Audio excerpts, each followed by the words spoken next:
इतिहास के धुंधले गलियारों में जब भी मानव सभ्यता ने अपने अस्तित्व का अर्थ खोजने का प्रयास किया, तब उसे यह ज्ञात हुआ कि संसार की सबसे प्रचंड शक्ति बाहुबल नहीं बल्कि आत्मबोध है। सम्राटों के विशाल साम्राज्य समय की राख में विलीन हो गए, किंतु जिन व्यक्तियों ने अपने विचारों से मानव चेतना को प्रकाशित किया, उनका प्रभाव युगों तक अमर रहा। चाणक्य ने कहा था, जिस मनुष्य के भीतर अनुशासन का अभाव होता है, उसका पतन निश्चित होता है। यह केवल एक वाक्य नहीं बल्कि संपूर्ण जीवन दर्शन है। मनुष्य जब अपनी इच्छाओं का दास बन जाता है, तब उसका विवेक नष्ट होने लगता है। लोभ उसकी दृष्टि को धुंधला कर देता है, क्रोध उसके निर्णयों को विषाक्त कर देता है और अहंकार उसे सत्य से दूर ले जाता है। यही कारण है कि इतिहास में अनेक शक्तिशाली राजा अपने ही अभिमान के कारण विनाश को प्राप्त हुए।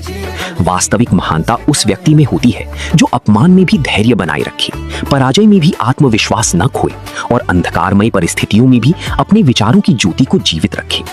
जिस व्यक्ति ने स्वयं पर विजय प्राप्त कर ली, उसके लिए संसार की कोई भी चुनौती असंभव नहीं रहती। महाभारत का युद्ध केवल अस्त्रों का संघर्ष नहीं था, वो मनुष्य के भीतर चलने वाले धर्म और अधर्म के युद्ध का प्रतीक था।